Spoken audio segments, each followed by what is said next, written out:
Bon matin à tous et à toutes. Alors, avant de procéder à notre minute de silence, je sais qu'il y a des maires et mairesses d'arrondissement qui s'en viennent. Alors, on va quand même débuter et puis ils rentreront quand ils arriveront. Alors, je vous invite à un moment de recueillement.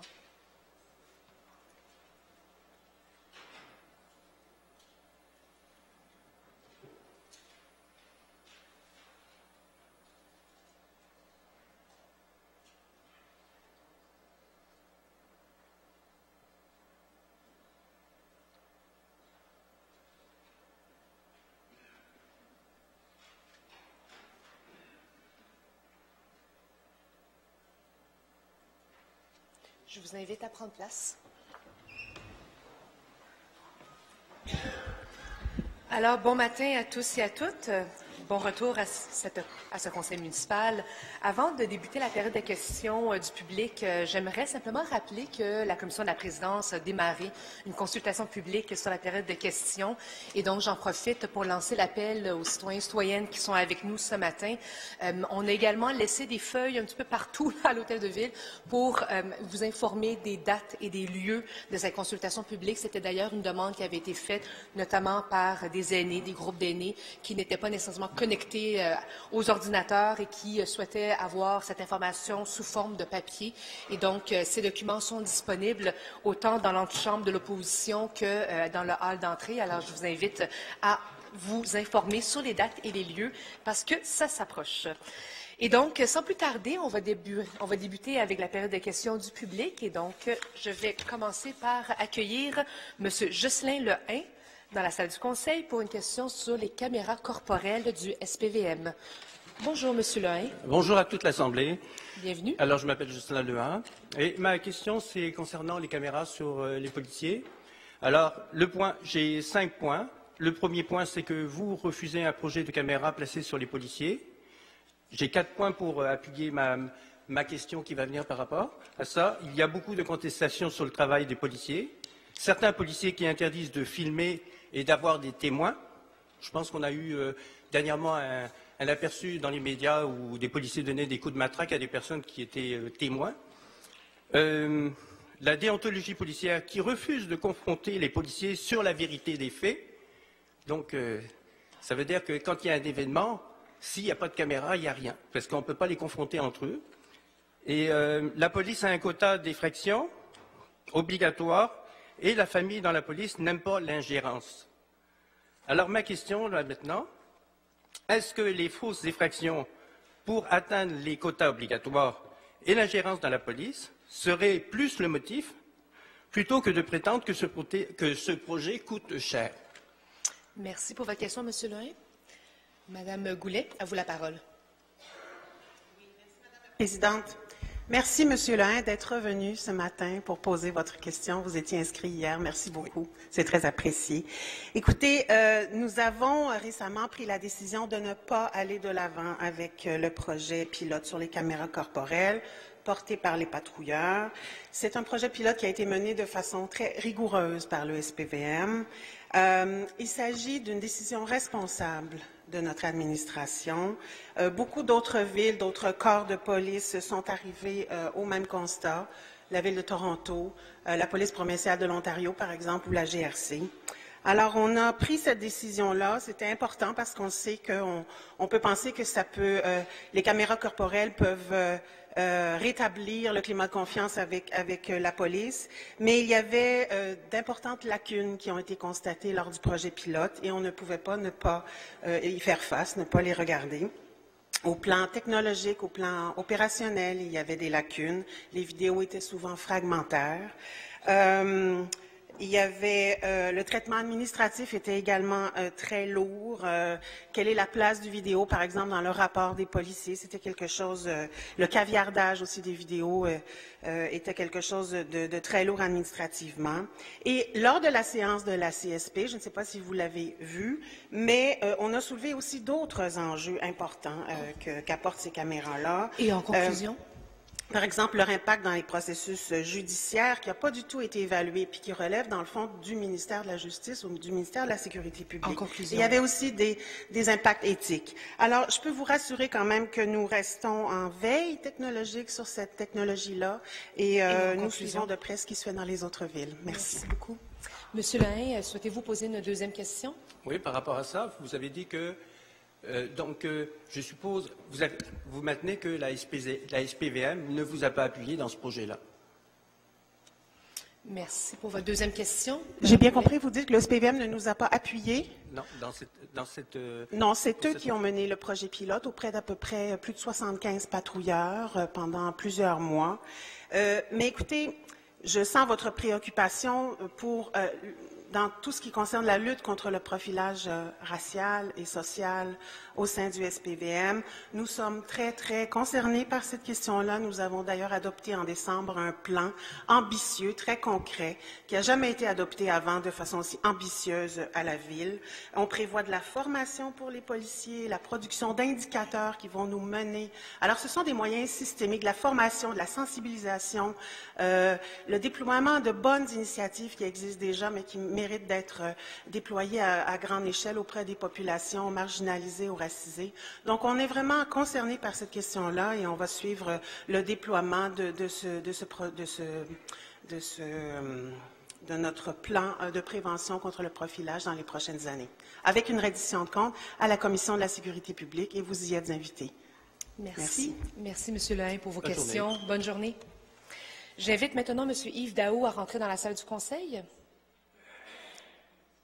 Bonjour, M. Daou. Bonjour à tous. Je voudrais déposer copie du règlement LAS 0129 et de la salle et extrait de la Charte québécoise, ainsi que le sommaire décisionnel entourant le règlement LAS 0129.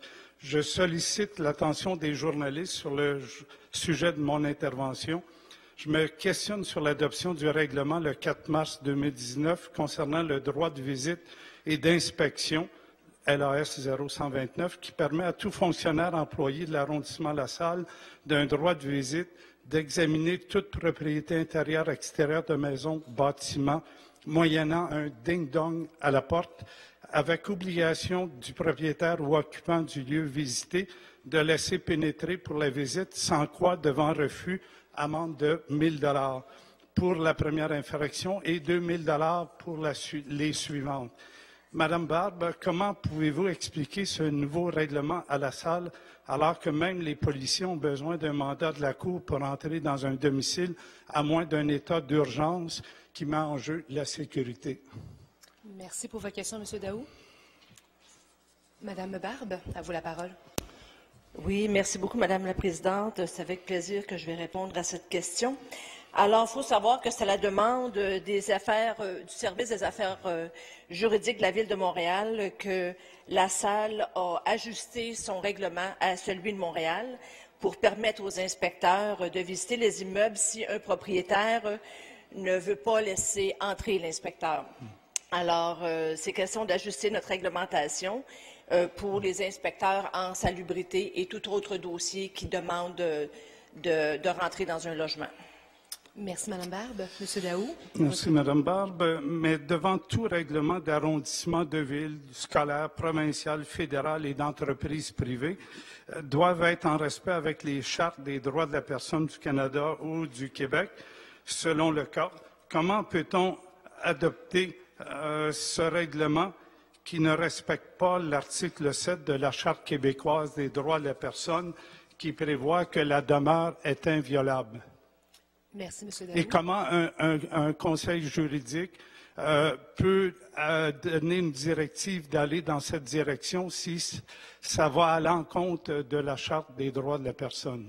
Merci. Merci, M. Daou, pour votre question. Madame Papeanou. Merci pour votre question. Donc, le règlement a été modifié dans la majorité des arrondissements, donc qui inclut en cas de neige indigène, et c'est une des mesures qu'on avait prises pour pouvoir lutter contre l'insalubrité des logements, donc permettre aux inspecteurs de la ville de pouvoir accéder au logement et pouvoir constater l'état des lieux. Merci. Merci, Souhaitant Monsieur que les Daou. journalistes fassent la suite. Merci, bonne journée. J'invite maintenant M. Ionita à rentrer dans la salle du Conseil. Bon matin, M. Ionita. Bonjour madame, bonjour tout le monde. Bonjour madame Plante. Ça va? J'ai une question. Est-ce que vous êtes fière d'être la mairesse de Montréal? Est-ce que c'est votre première question? Madame, je vous en prie. Premièrement, j'aimerais bien commencer par proposer que le temps soit 1h30, pas 1 heure plus une demi-heure. Justement, que les citoyens ils ont le temps de s'exprimer et ne pas les interrompre tel que vous faites. Alors, j'aimerais bien, madame Plante, vous dire que hier, j'ai rien compris. J'ai apporté à votre attention bien des idées que je les porte chaque fois et je n'ai jamais eu des réponses. Mes lettres sont ignorées. Pourtant, M. Saïdon, il m'a expliqué que je peux le faire, poser les questions à travers les lettres, mais ça ne sert à rien. Jamais, jamais vous répondez à mes questions. Votre projet, Madame Popeno, en disant que les condos abordables, la prière, je ne sais pas, toutes ces histoires-là, vous savez qu'elles ne sont pas bien. Vous savez que moi, je vis dedans et que mes problèmes n'ont jamais été réglés. Et que moi, j'ai été écarté chaque fois, même 1 an et demi, j'étais mis dehors à cause de cette histoire-là. Et on a vu M. Bergeron, c'était son plan d'attaque. On vous voit, vous, que vous allez dans la même direction et on sait très bien que le projet tel que vous l'aviez fait et tel qu'il est fait, il n'est pas pour le citoyen, madame, monsieur, tout le monde. Merci. Je vais laisser l'administration vous répondre. Monsieur, Madame Papianou, à vous la parole. Merci beaucoup, Monsieur Ionita. Pour cette administration, permettre à tous les Montréalais de se loger décemment, c'est une priorité. Vous savez, les coûts des loyers ont beaucoup augmenté, les coûts des propriétés aussi ont beaucoup augmenté. Donc, votre cas particulier, que je connais d'ailleurs très bien, ça ne veut pas dire que les autres personnes, que des milliers de Montréalais, la liste de l'OMHM pour avoir un logement à un prix abordable est autour de 25 000 personnes qui sont en attente. Donc, on essaie de répondre à tous les besoins des Montréalais et Montréalaises. Merci. Monsieur Yinta, à vous la parole. Mais à quel prix? À quel prix avoir des condos abordables quand il y a des vices cachés, quand il y a des subventions données et que, disons, le rôle des subventions, il n'est pas respecté et que supposément les citoyens respectables qui doivent se loger, comme vous aviez dit, madame, ils sont obligés d'y aller sur les couloirs des tribunaux et se battre pendant des années et des années aux dépens de leur... Vous savez, ça coûte cher les avocats, là. Ça coûte des centaines de milliers de dollars pour aller en cours, pour débattre un cas comme ça. Et c'est mon cas. Et on n'est pas bien chez nous, là, malgré le fait que vous aviez donné des subventions pour des condos à prix abordable, pour des citoyens qui sont comme moi et comme les 25 000 que vous aviez dit tantôt. C'est quelque chose d'injuste. C'est ça ce que j'essaie de débattre, sauf que chaque fois, je ne reçois jamais une réponse pertinente. Est-ce que vous allez faire quelque chose? Parce que j'avais dans la tête de poser d'autres questions aujourd'hui, mais j'aimerais bien régler ce problème une fois pour toutes. Répondez à ma lettre. Donnez-moi des réponses claires, qu'on sache dans quelle direction on s'en va. Subventions, les documents, les faux documents qui ont été faits justement pour que les promoteurs reçoivent ces subventions. Vous entend, M. Yinta, puis on va laisser M. Limoges vous répondre à ce sujet-là. M. le leader. Monsieur Ionita, votre cas a été judiciarisé. On ne peut pas aller plus loin. Je ne vous entends pas, désolé. Votre cas a été judiciarisé. L'administration municipale ne peut pas aller plus loin qu'une cour de justice. Puis pour ce qui est du fait que vous ne recevez jamais la réponse... Parfait.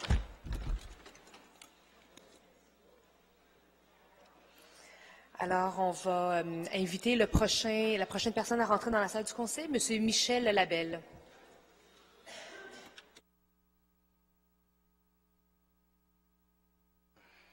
Pas facile, ce job-là. Je suis motivé de ma présence. Bonjour, Madame la Présidente des membres du Conseil. Je suis motivé d'être ici hier parce que j'ai eu bizarre notion de suivre la période de questions hier soir à la TV. Il y a un chauffeur de taxi ici qui était concerné, puis une plainte au point de vue d'un élu conseiller d'arrondissement à Anjou pour les propos qu'ils ont faits sur Facebook. Le monsieur a mentionné un commissaire à l'éthique. Là, aujourd'hui, dans la Gazette, on parle d'un conseiller en éthique, un aviseur en éthique, même sur CJD, c'était le commissaire à l'éthique à la Ville de Montréal. Mais si vous voulez quelqu'un qui a de l'expérience, une plainte en déontologie, puis la commission municipale, puis quelqu'un qui a fait une vérification comment ça fonctionne le système, OK? Toute plainte en déontologie commence avec qu'est-ce qui est inscrit au code de déontologie de l'organisation. Et si ce n'est pas dans le code, forget it. OK? La section 6 du Code d'éthique de la Ville de Montréal, qui a été adoptée par Gérald Tremblay en 2009, qui est sensiblement pareil aujourd'hui, 10 ans plus tard, et dit que suit. Les membres du Conseil doivent en tout temps agir avec respect à l'égard des autres membres du Conseil, des employés et des employés de la Ville et des membres du personnel de cabinet. Le citoyen ne figure aucunement dans cette déclaration-là. Fait que bonne chance d'aller devant la commission municipale pour faire une plainte de manque de respect envers un citoyen. Alors, ma question, et j'ai déjà été ici, regardez, Laval, ils ont fait venir l'ENAP, ils ont fait une étude après M. Vaillancourt. Votre question, M. Labelle. Pourquoi qu'on n'a pas pris les mesures d'aller garder qu'est-ce qui est à Laval comme code de déontologie? Même Saint-Jean-sur-Richelieu, ils ont des meilleurs articles. Merci. Et pourquoi qu'on n'a pas bougé sur améliorer le code de déontologie ici en présence à la Ville de Montréal? Merci pour votre question. Madame Lavigne-Lalonde. Merci, monsieur, pour votre question. Le code d'éthique et de conduite des membres du Conseil a été révisé à plusieurs reprises depuis, et à la page 7 du code qui a été adopté en 2018 et qui a été révisé depuis pour ajouter d'autres articles, on mentionne tout à fait là, que à la page 7, éthique, les principales valeurs de la municipalité, puis après ça, on voit à l'article 4, le respect envers les autres membres d'un conseil de la municipalité, des employés de celle-ci, les membres du personnel de cabinet, ainsi que des citoyens et citoyennes. Donc, ça a été ajouté. C'est pour ça qu'on veut justement... Madame, on va laisser, M. Labelle, on va laisser Mme Lavigne-Lalonde. Donc, tout simplement pour vous mentionner que c'est pour ça qu'on va soumettre cette question-là au commissaire à l'éthique, parce que oui, c'est inscrit là et qu'on pense que c'est le bon chemin pour arriver à une solution. Ouais. Merci. M. Labelle, le problème, c'est qu'on ne peut pas statuer sur une valeur. Il faut que ce soit dans le code comme un article pur et simple. Ça, c'est une valeur. Des valeurs, il y en a.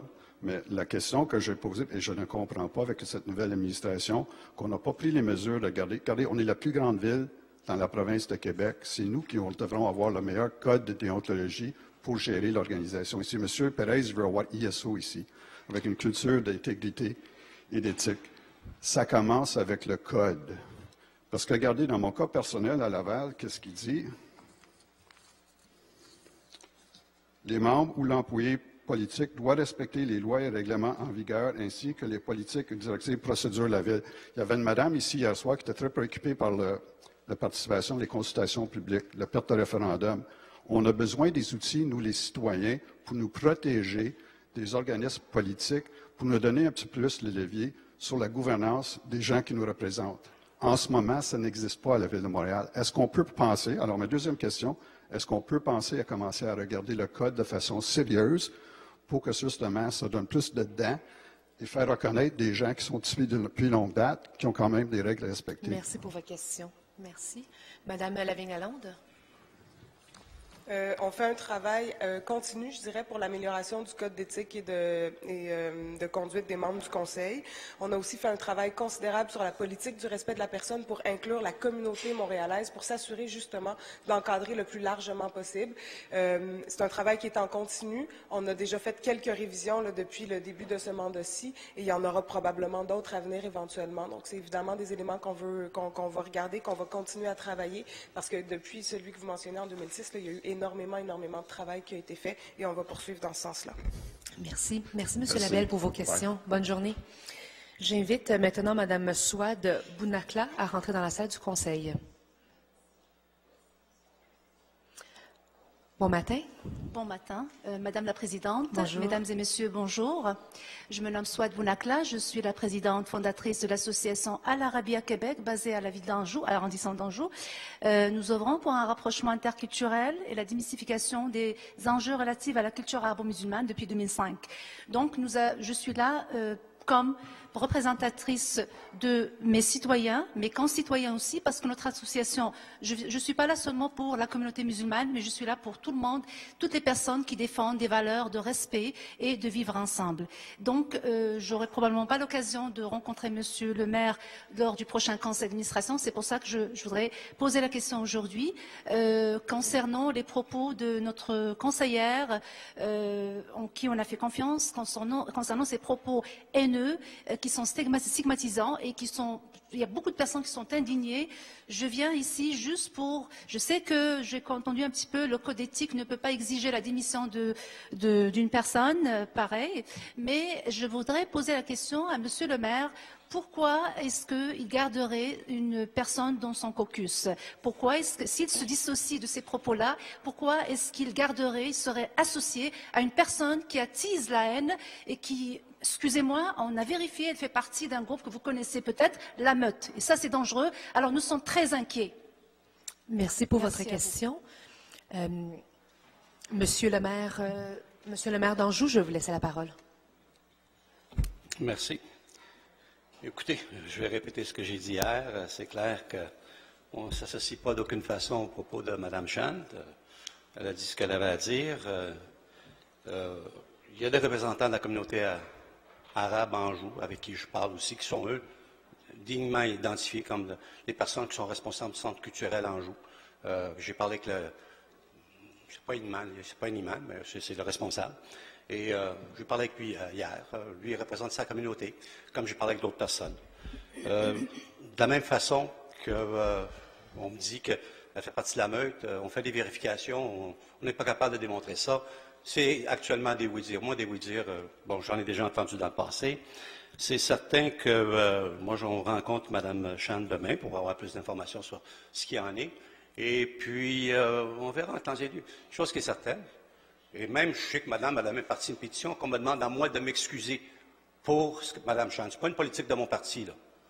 Et j'ai cette nuit, ma fille, parce que je vis en maison multigénérationnelle, ils ont incité les gens à appeler chez moi. Ma fille a eu 6 téléphones cette nuit. Ça aussi, c'est vraiment, je pense, contraire à ce que Madame voudrait faire. Fait que je vais laisser les choses aller. J'ai dit ce que j'avais à dire sur ça. Et les citoyens d'Anjou décideront. Merci. À vous la parole, oui, madame. Oui, monsieur le maire, vous nous connaissez très bien, l'association Al Arabia. Bon, on va dire que ces derniers temps, on n'est pas très présent avec nous. Vous êtes au niveau de la mosquée. Bon, je ne sais pas de qui vous parlez, qui représente. Peut-être qu'il y a des gens aussi qui disent que je ne représente pas la communauté musulmane parce que je ne porte pas de foulard, et c'est mon choix. Donc, moi, ma question, s'il vous plaît, si jamais, et je veux envoyer des preuves, cette dame-là, elle fait partie de la Meute, ça vient sous-estimer, ça vient vraiment dégrader le travail qu'on fait de rapprochement interculturel. Je ne viens pas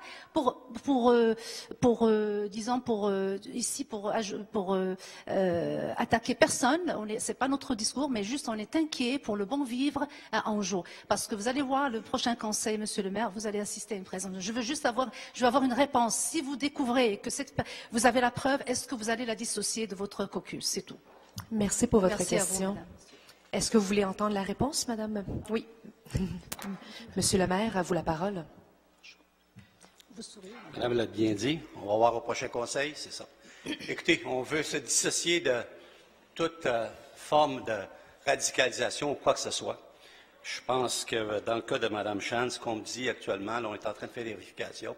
Moi, je n'ai pas de Facebook, je ne sais même pas comment ça fonctionne, Facebook. Je ne sais pas ces affaires-là. La Meute, vraiment, on me dit que la minute que tu as cliqué dessus, c'est comme si tu deviendrais membre aussi, je ne sais pas. Écoutez, moi, ce qui en est là, actuellement, là, je ne ferai pas le procès de Mme Chand ici. On va la rencontrer demain matin. On verra en temps et lieu ce qu'il en est. Et c'est les citoyens d'Anjou qui vont vraiment avoir leur mot à dire. Puis si Mme Chand reste avec nous, on verra.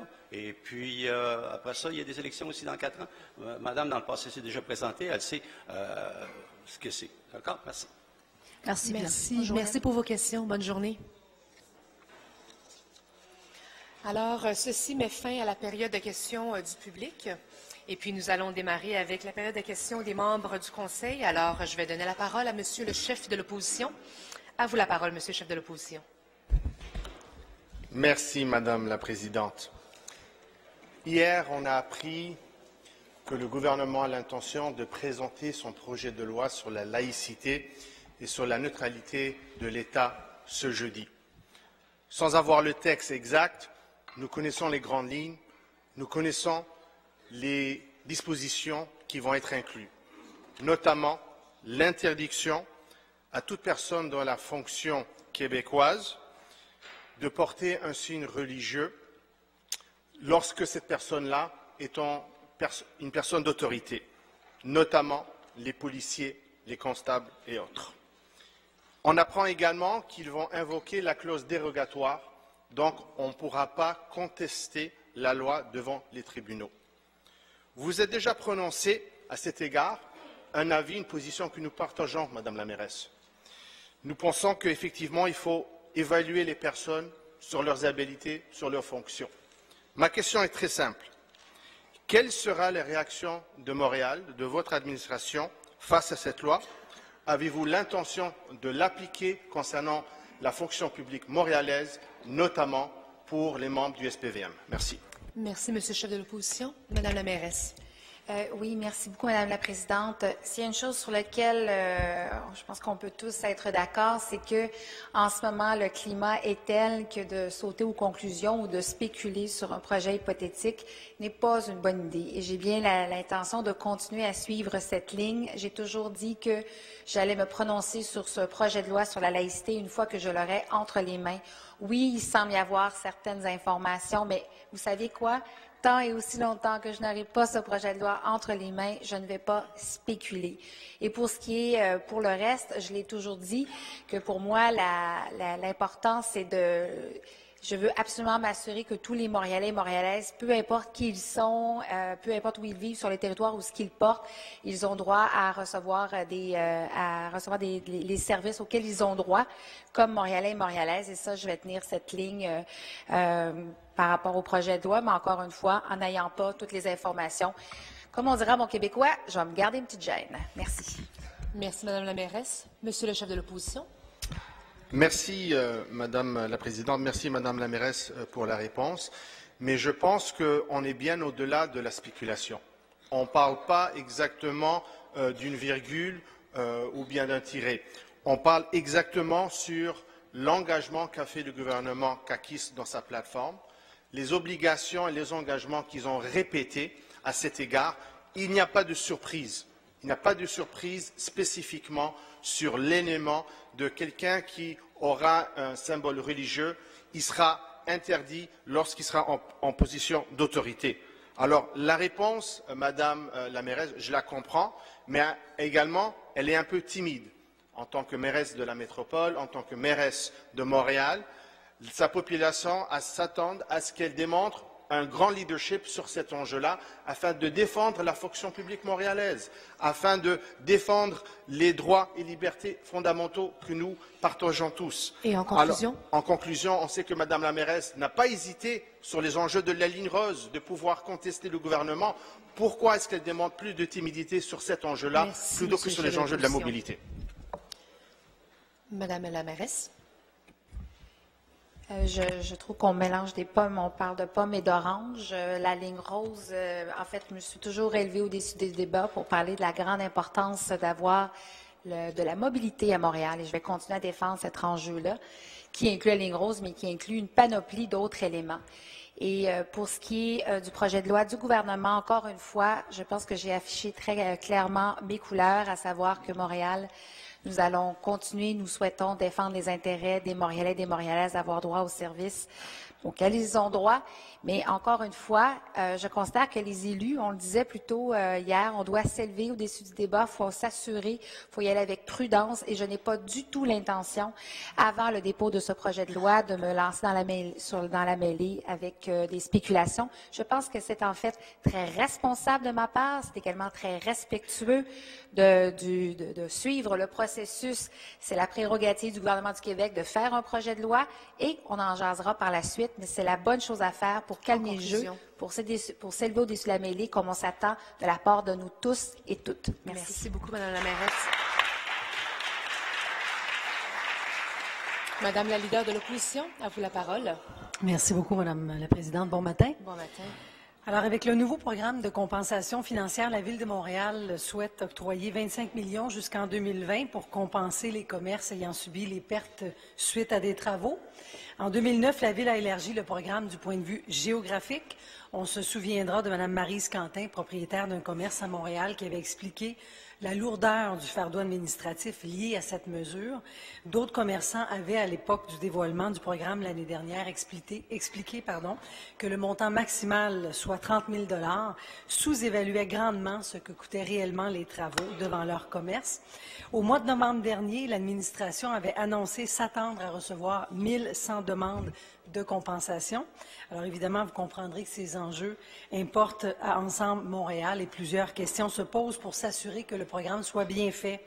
Alors, Madame la Présidente, quels sont, s'il vous plaît, pour Madame la mairesse, combien de commerces ont déposé de demandes jusqu'à maintenant et combien de demandes ont été approuvées? Merci. Merci, Madame la leader. Monsieur Baudry, à vous la parole. Merci pour votre question, Madame la leader. Écoutez, tout d'abord, par rapport à ce que vous dites au niveau de la lourdeur, j'ai un peu de difficulté à comprendre parce que j'ai d'ailleurs le document avec moi. C'est une page 8,5-11, recto seulement, qu'on demande aux commerçants de remplir pour déposer une demande. Je pense qu'en bas de ça, là, il y a un manque de diligence de notre part. Je pense que les Montréalais, Montréalaises s'attendent à ce qu'on puisse, à tout de moins, avoir de l'information de base, une déclaration solennelle et un avis de cotisation. Donc, au niveau de la lourdeur et du red tape, je pense qu'on repassera. Toutefois, au niveau des demandes qui sont entrées, on vient tout juste de désigner des artères. Je pourrais vous avoir effectivement cette information. Je ne l'ai pas avec moi ici présentement, mais on avait évalué environ 5 à 6 mois de traitement avant d'avoir le premier chèque émis. Donc, on pourrait vous revenir là, avec une réponse écrite si vous le souhaitez très prochainement. Merci, M. Baudry. Madame la leader de l'opposition. Alors, nous allons prendre M. Baudry au mot, effectivement, si nous pouvons obtenir l'information de manière écrite. Également, est-ce que M. Baudry pourrait nous en dire davantage sur les commerçants qui ont été impactés par des grands chantiers en 2016? Est-ce que ceux-ci vont devoir attendre encore bien longtemps avant d'obtenir un premier chèque? Merci pour votre question. M. Baudry.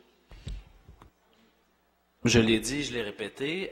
En fait, à partir du moment où nous avons désigné par ordonnance, il y a quelques séances de cela, les artères en chantier, toutes les artères qui étaient rétroactifs à la date d'entrée du nouveau règlement étaient désignées. Donc, vous pouvez à partir de cette date faire la demande.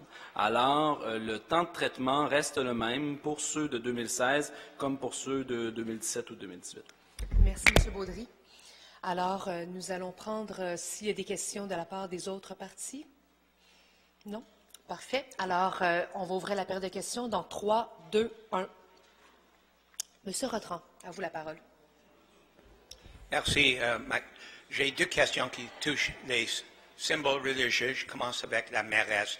J'aimerais qu'elle clarifie exactement sa position. Je comprends dans votre réponse au chef de l'opposition, vous allez défendre les droits de Montréalais de recevoir des services. Donc, une personne en hijab ou kippa qui va au service de l'État pourrait avoir des services. Mais vous n'avez pas mentionné les droits de ces personnes de livrer des services. Ce que je comprends, la loi qui va être déposée à l'Assemblée nationale jeudi va effectivement institutionnaliser la discrimination en emploi contre les personnes qui proviennent des minorités religieuses. Est-ce que votre position a évolué, changé, ou est-ce que vous défendez toujours le droit d'une personne en turban, kippa, hijab, personne d'une religion, de livrer les services comme employé de l'État, soit comme policier, juge, enseignant, etc. Merci, M. Rotran, pour votre question. Madame la mairesse. La position qu'on a toujours défendue, c'est donner et recevoir des visages, des services, peu importe. En fait, le projet de loi 62, qui est en cours présentement, parce qu'on sait qu'il y a eu une demande en ce sens, et la Ville de Montréal, la position de l'administration, c'est de dire qu'on a le droit de donner et recevoir des services, peu importe que ce soit visage à découvert ou non, là, au final. Mais pour ce qui est des employés de la police, je l'ai mentionné à quelques reprises la semaine dernière, comme quoi, autant et aussi longtemps qu'il n'y aura pas de demande formelle demandée au service de police ou SPVM pour un accommodement pour une personne qui porterait un signe religieux qui voudrait, si on parle entre autres du turban ou par exemple du hijab, à ce moment-là, ça va être le SPVM qui va devoir se prononcer. Ils vont se prononcer basé sur leur code de déontologie, sur la question de sécurité, pour est-ce que l'uniforme correspond. Il y a toutes ces règles-là. Il va y avoir aussi la Charte des droits et libertés qui entre en ligne de compte. Et moi, j'aime quand même mentionner que je ne suis pas la patronne de la police, contrairement à ce que peut-être d'autres ont fait auparavant. Je ne vais pas donner des ordres aux services policiers, je vais leur laisser faire leur travail en ce sens. Ceci étant dit, j'ai déjà dit clairement que pour moi, le port d'un signe religieux n'avait pas d'impact sur la capacité d'une personne d'exercer un métier, mais la notion de sécurité, de respecter les règles internes est quand même importante. Pour ce qui est des services de la Ville de Montréal, je le rappelle, tout le monde a le droit de recevoir, donner et recevoir des services, peu importe qui ils sont et ce qu'ils portent. Merci, Madame la mairesse. Monsieur Rotran, à vous la parole. Madam President, it's really disappointing when the mayor of Montreal can say, when a councillor says something stupid, it's stupid, but when it comes to standing up to an actual law that will discriminate, the mayor just isn't there and won't make a clear statement. My sub-question, ma question supplémentaire est à Nathalie Goulet. Je vous ai écrit en janvier 2018 avec une question claire. Est-ce que le service police de Montréal va changer les règles du uniforme comme a été fait à Toronto, New York et ailleurs pour avoir le droit d'une personne qualifiée qui a terminé toutes les études et tous les tests, qui pourrait autrement avoir accès à un emploi dans le service police de Montréal, qui porte un hijab, un turban ou kippa? Est-ce que ça va arriver? Et vous n'avez pas répondu. J'ai écrit à M. Norris le 7 décembre dernier. Je sais que la lettre est reçue des autres membres de la commission, copiée sur la lettre m'a dit qu'ils sont d'accord. Il faut adresser cette question. Donc la question est, est-ce que cette administration va inciter le service police à changer les règles du uniforme pour admettre les personnes qui proviennent des minorités religieuses? Madame Goulet, à vous la parole. Oui, merci, Madame la Présidente. Merci, Monsieur Rotran, pour votre question. Je me souviens très bien de votre lettre, Monsieur Rotran, de l'année dernière. Écoutez, c'était en débat actuellement. Moi, j'en ai discuté avec le directeur du SPVM à l'époque, Monsieur Martin Prudhomme, qui m'avait dit très clairement, oui, il faut attendre le projet de loi. La mairesse l'a dit, c'est extrêmement prudent à cette étape-ci. Cependant, le SPVM n'a reçu aucune demande à ce jour, est quand même en train de réfléchir à cette question-là et va aussi, probablement, le cas échéant, attendre le positionnement de l'École nationale de police du Québec, qui, outre la formation qu'il donne aux policiers, s'occupe également du type d'uniforme. Alors, je crois que les corps de police vont être prudents dans ce cas-ci, puis attendre aussi cette question-là. Merci. Merci, Madame Goulet. La parole à Monsieur Salem. Monsieur le leader, rapidement. Rapidement, Madame la Présidente, ça fait plusieurs fois que le conseiller Rotran qualifie plusieurs réflexions ou actions ou décisions de stupides. Le ton pourrait changer dans ses interventions et il semble trouver que personne n'est à la hauteur de ses interventions. C'est un peu déplacé. Mais j'en conviens qu'il faudrait faire attention aux mots que l'on choisit pour qualifier l'administration. Sur ce, on continue. Monsieur Salem, à vous la parole. Oui, merci, Madame la Présidente. En fait, contrairement au projet de loi sur la laïcité, là, cette fois-ci, le gouvernement du Québec, en la personne de M. Bonnardel, a présenté un nouveau projet de loi visant à moderniser l'industrie du transport rémunéré de personnes par automobile. Un projet de loi qui menace la survie de l'industrie du taxi montréalaise et les milliers de chauffeurs pour qui c'est le principal gagne-pain. Ces chauffeurs risquent de tout perdre parce que le gouvernement décide d'un jour au lendemain de changer les règles du jeu et d'ouvrir la porte toute grande à la concurrence. La réaction de notre mairesse a été plutôt timide. À part se dire préoccupée par le nouveau projet de loi, elle n'a vraiment pas offert un appui solide aux chauffeurs et à leur cause. Alors je demande à Madame la mairesse si elle va jouer un rôle actif auprès du gouvernement du Québec demander par exemple une rencontre avec le ministre Bonnardel et défendre comme il se doit cette industrie montréalaise de taxi. Merci, M. Salem, pour votre question. Monsieur... Oui, Mme Osroll, à vous la parole. Merci beaucoup pour la question, M. Salem. Écoutez, on est présentement à étudier le projet de loi. Il va falloir qu'on attende aussi de voir le cadre réglementaire qui va accompagner le projet. Je pense qu'on a été très ferme et très clair par rapport au fait que la question de l'équité entre les différents joueurs est fondamentale. On le dit à plusieurs reprises.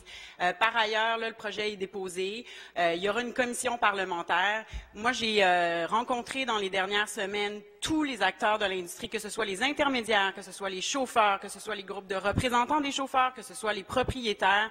On a discuté avec eux, donc je suis bien confiante là, pour la suite des choses et on va défendre les artisans de l'industrie sans problème. Monsieur Salem? Madame la Présidente, le problème n'est pas de rencontrer les clients. Ce n'est pas le problème de rencontrer les chauffeurs et les propriétaires. Le problème, c'est de rencontrer le ministre qui est lui-même en train de prendre une décision qui va affecter non pas juste l'industrie de taxi et ses 10 000 chauffeurs et 4 500 propriétaires, ça va affecter des gens, je nomme des clients comme le transport adapté, les clients à mobilité réduite, comme les résidents de l'île de Montréal dans les deux bouts, dans les deux extrémités. Faire tomber une agglomération, faire tomber les agglomérations, Madame la Présidente, ça veut dire que les deux extrémités de la ville n'auront pas un service comme il faut, adéquat, à un prix adéquat. Donc, aujourd'hui, je répète ma question, est-ce que l'administration peut nous garantir que les personnes vulnérables, que les personnes qui habitent dans les résidents de la ville de Montréal et de l'île de Montréal, dans les deux bouts de l'île, est-ce qu'ils vont recevoir un transport adapté, efficace, abordable, lorsque la nouvelle loi sera adoptée? Merci, M. Salem. La parole à Mme Osroll. Merci pour la question. Écoutez, bien que je pense que tout le monde convient que la modernisation de l'environnement réglementaire des services rémunérés était nécessaire, c'est certain que nous, comme administration, on va s'assurer qu'on puisse compter sur une offre de services qui est fiable, qui est stable, qui est prévisible et qui va répondre aux besoins de mobilité de tous les Montréalais et Montréalaises sur l'ensemble du territoire. Il faut rappeler que l'industrie du taxi actuellement offre un service partout et c'est un service qui n'est pas basé uniquement sur la rentabilité. On le sait qu'on doit s'assurer de pouvoir fournir des services de transport adaptés. Vous en parliez, c'est 90 du transport adapté en ce moment qui est le fruit de l'industrie. Il va falloir qu'on s'assure aussi que les citoyens dans des régions excentrées, comme par exemple à Pointe-aux-Trembles, ont accès à des services de taxi sans devoir payer 4 fois le prix. On est conscient de ça. Il va falloir qu'on s'assure qu'on ne se retrouve pas non plus avec une surenchère de services dans certaines zones denses comme le centre-ville qui vont pouvoir avoir un impact majeur sur la congestion routière, sur le transport en commun qui est déjà un défi. On veut aussi garantir une certaine qualité dans l'offre de services qui va respecter les spécificités de la métropole.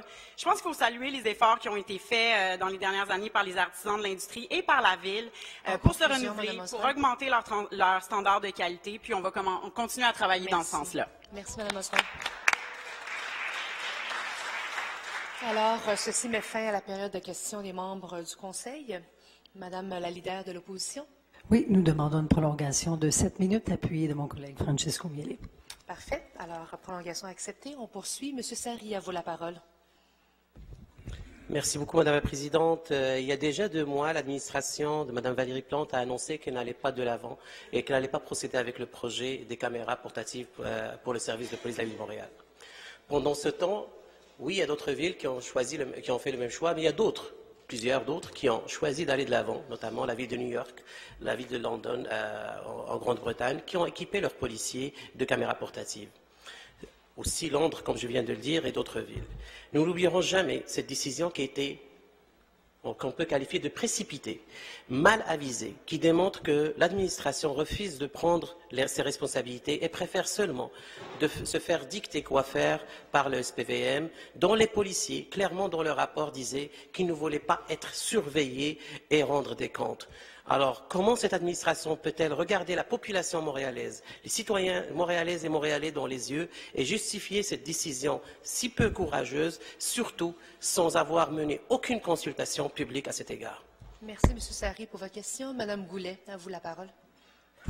Merci, Madame la Présidente. Merci, Monsieur Sari, pour votre question. Vous avez suivi tous les débats à titre de vice-président de la Commission de la Sécurité publique sur cette question-là. Vous avez eu le loisir de poser toutes les questions au SPVM lorsqu'ils sont venus nous en parler.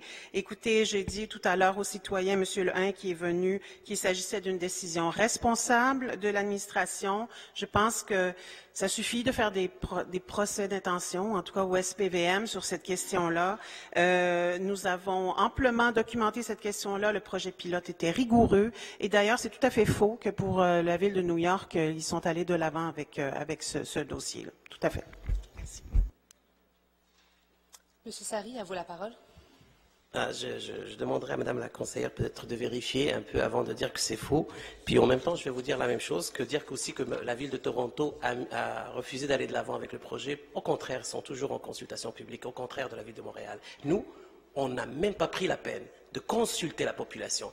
Dans ce projet pilote dont vous parlez d'une rigueur, le livrable essentiel de ce projet pilote était d'avoir une consultation publique. Il n'y a pas eu de consultation publique, il y a eu juste une présentation du service de police de la Ville de Montréal. Il y avait un débat autour de la question, dont 3 heures, puis il y avait quand même des personnes qui étaient dans la salle. Ce n'est pas une consultation publique, c'était une présentation menée par le SPVM.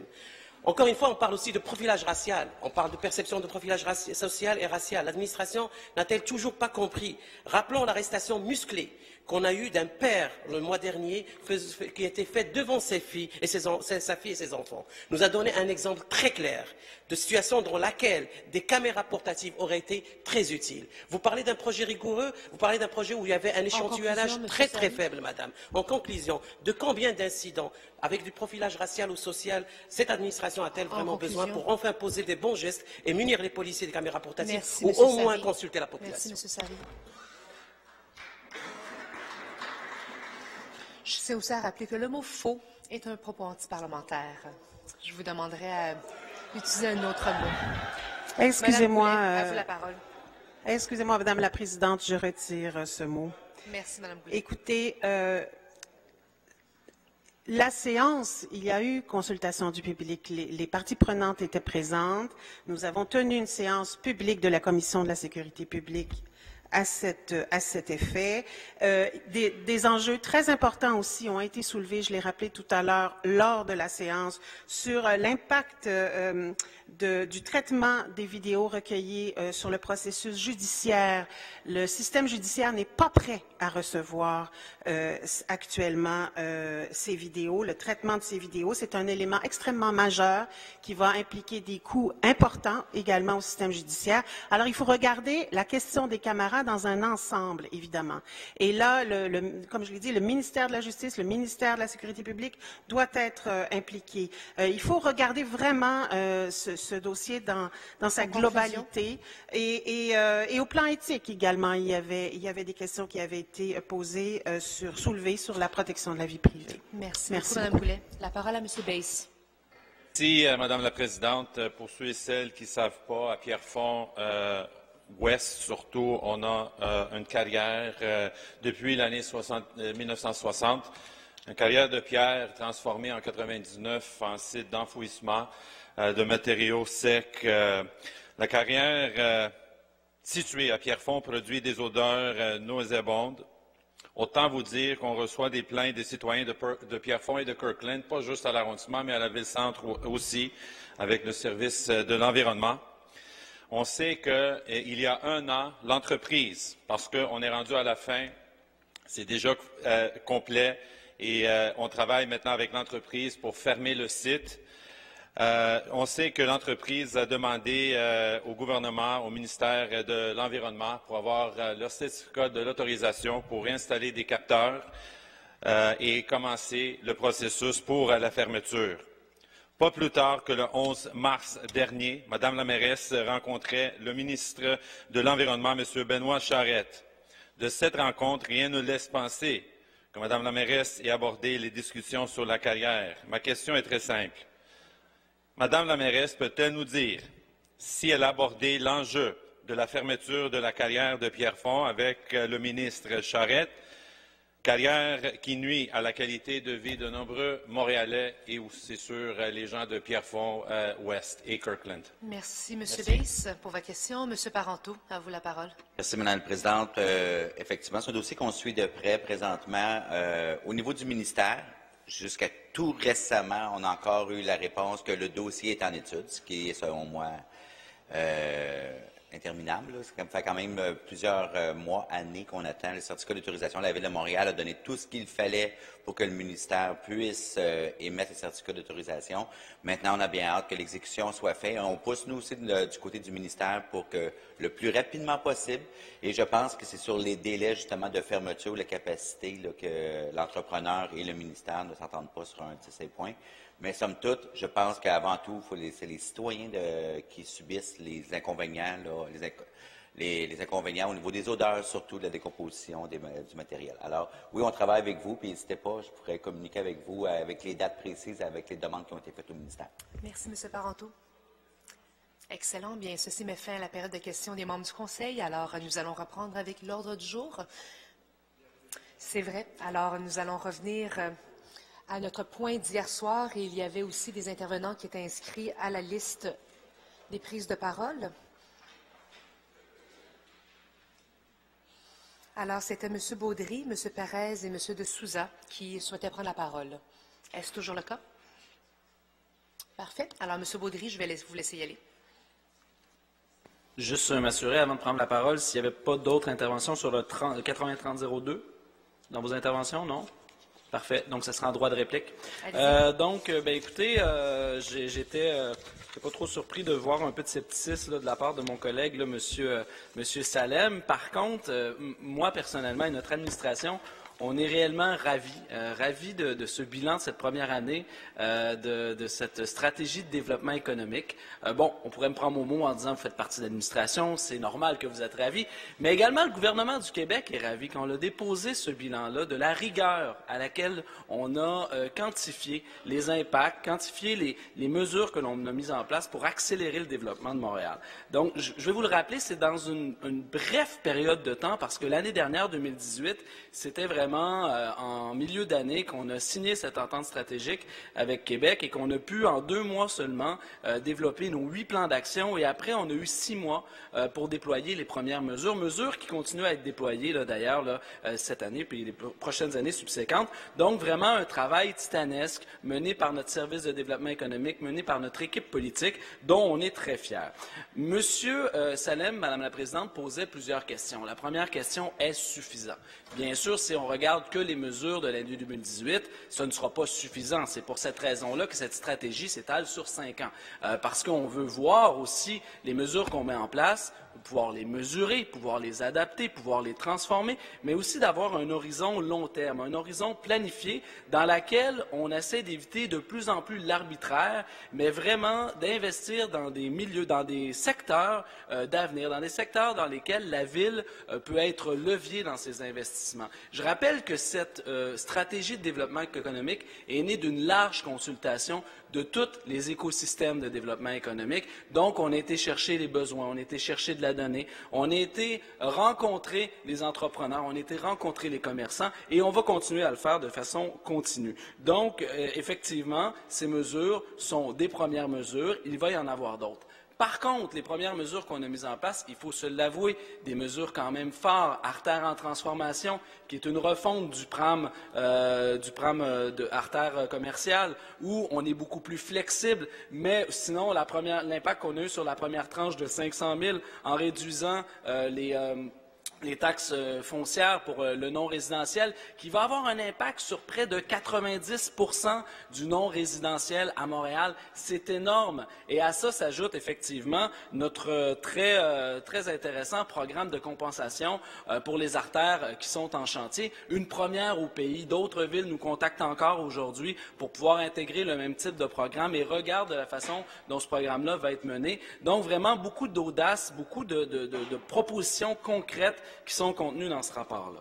Ensuite, bon, vous avez parlé du red tape et des dizaines de documents qu'il fallait mettre pour ce programme. Est-ce que je dois ressortir la feuille 8,5-11 pour vous dire, recto seulement, pour vous dire à quel point, justement, notre volonté de couper le red tape s'est traduite vraiment dans ce nouveau programme de compensation pour les artères qui subissent des chantiers. Il faut faire attention quand on dit des choses comme ça en plein conseil, parce que les Montréalais et Montréalaises nous écoutent et on veut, et vous voulez, et j'en suis convaincu, vous voulez que les commerçants postulent à ce programme-là parce que ce sont des commerçants sur vos artères commerciales, ce sont les autres commerçants sur nos artères commerciales. On veut qu'ils puissent avoir accès à ce programme-là. Donc, il faut transmettre l'information qui est juste. Et donc, ce qu'on a fait, c'est vraiment réduire au maximum ce red tape pour qu'il devienne de plus en plus accessible, mais toutefois, rester diligent dans les informations qu'on demande aux commerçants. Au niveau des mesures de la fiscalité, je l'ai dit, on a travaillé sur la première tranche de 500 000. Vous voulez qu'on aille encore plus loin. C'est notre volonté de réduire de plus en plus l'écart entre le résidentiel et le non résidentiel. Monsieur le Président du comité exécutif travaille à tous les jours. C'est une obsession pour lui. C'est une obsession pour nous. C'est quelque chose dont on trouve très important parce que parce qu'on veut avoir un impact positif sur ces commerçants. On a répondu à pratiquement toutes les recommandations du rapport Cormier et on va continuer à améliorer les choses pour pouvoir y répondre. Vous avez fait une référence sur la rue Saint-Denis. Il n'y a pas que la fiscalité dans le cas de la rue Saint-Denis ou des grosses artères commerciales. Il faut pas non plus réduire les situations du commerce de proximité, commerce de détail, uniquement à la question de la fiscalité. Saint-Denis, par exemple, effectivement, si nous n'avions pas reconstruit à l'identique, ça aurait été un scénario complètement différent. Donc, les décisions que les administrations prennent sont importantes dans ces situations-là. C'est ce qu'on veut faire, nous, par exemple, avec Sainte-Catherine, ne pas construire à l'identique, avoir l'audace de faire de grandes transformations pour permettre une expérience sur nos artères commerciales, pour qu'elles deviennent dynamiques et uniques. On parle aussi des modifications des habitudes de consommation. C'est une réalité aujourd'hui au niveau du commerce de détail, une réalité qu'on aborde en accompagnant les commerçants dans des programmes spécifiques qu'on a présentés dans ce bilan-là, qui veulent aller vers de nouveaux modèles d'affaires, des modèles en ligne, avoir un positionnement en ligne. Il y a une autre réalité aussi qu'on parle très peu au niveau des médias, au niveau du commerce de détail, c'est celle du reprenariat. On a de plus en plus de commerçants qui sont là depuis des années sur des rues et qui peinent à trouver des jeunes qui veulent reprendre le fonds de commerce. Eh bien, dans notre stratégie de développement économique, on travaille à la question du reprenariat avec le Centre de transfert des entreprises du Québec pour pouvoir préparer justement ces commerçants-là à céder leur entreprise, mais aussi faire la promotion auprès des jeunes qui veulent se tourner vers l'entrepreneuriat, qu'un autre type d'entrepreneuriat est possible et que c'est le reprenariat. Bien que le commerce de détail soit hyper important pour nous, et c'est ce qui a été la plus grande partie de votre intervention, je tiens à rappeler que ce bilan de la première année de stratégie de développement économique, eh bien, on a l'ambition d'aller aussi toucher les autres secteurs de l'économie montréalaise, pas seulement le commerce de détail. On avait 5 priorités dans cette stratégie de développement économique. La première, accélérer l'entrepreneuriat. C'est ce qu'on a fait en mettant en place des appels à projets pour des clientèles ciblées comme les femmes, les personnes autochtones, les jeunes, les gens issus des milieux culturels et l'écosystème start-up. D'ailleurs, par rapport aux start-up, on a investi pour développer le premier pôle de start-up, le pôle Bonjour Start-up, un pôle d'innovation qui va être vraiment qui va faire en sorte que Montréal va rayonner à l'international au niveau de ces start-up. On veut soutenir et développer un réseau d'aide beaucoup plus performant. Et bien, c'est ce qu'on a fait en recapitalisant près de 17 millions dans notre réseau PME Montréal pour rendre disponibles des sommes de 52 millions et ajouter 40 ressources d'accompagnement qui vont accompagner les gens du milieu industriel, les gens du milieu du commerce de détail, les gens de divers milieux du développement économique montréalais. Optimiser le savoir et le talent. C'est ce qu'on a fait aussi en rapprochant l'adéquation, en travaillant sur l'adéquation entre les besoins en main-d'œuvre des entreprises et les cours qui se donnent en université, en valorisant également la recherche via nos événements Série Montréal. Donc vraiment, le talent, on le sait, talent is new gold. À Montréal, on a un bassin de talent, il faut qu'on puisse le promouvoir et c'est ce qu'on a fait.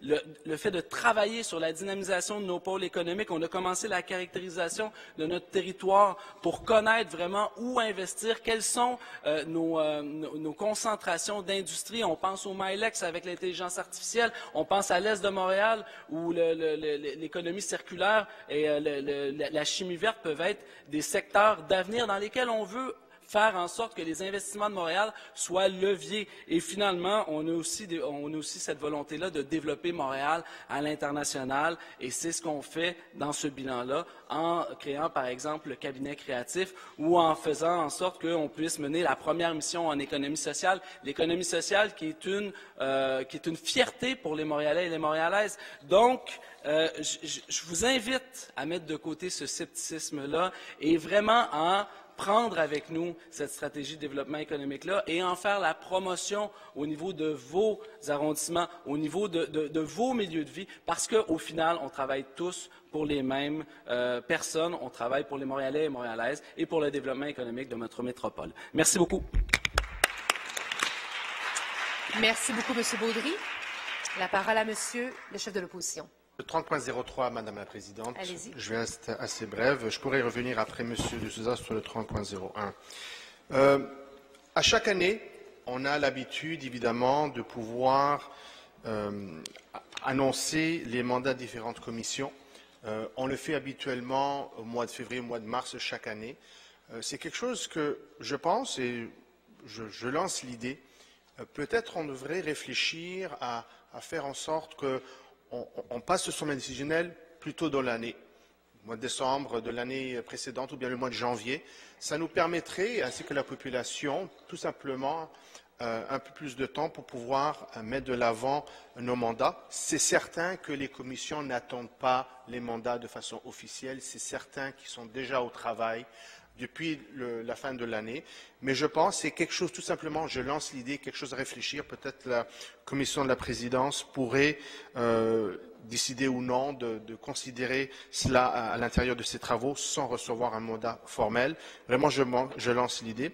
Et en parallèle avec cela, je pense que suite à la motion de M. Rotran concernant les assemblées publiques des commissions, ça serait peut-être également l'idée de pouvoir, dans ce sommaire décisionnel, indiquer de façon tout à fait préliminaire l'intention des commissions à inclure sur quel mandat ils vont avoir des assemblées publiques, des séances publiques. Encore une fois, c'est une idée que je lance pour tout simplement faire avancer les enjeux de démocratie et de participation citoyenne. À un moindre niveau également d'imputabilité, ça nous donnerait un peu plus de temps d'y réfléchir. Donc tout simplement, je lance l'idée pour l'administration et à la commission de la présidence en temps et lieu. Je vous remercie. Merci beaucoup, Monsieur le chef de l'opposition. Monsieur de Souza, à vous la parole.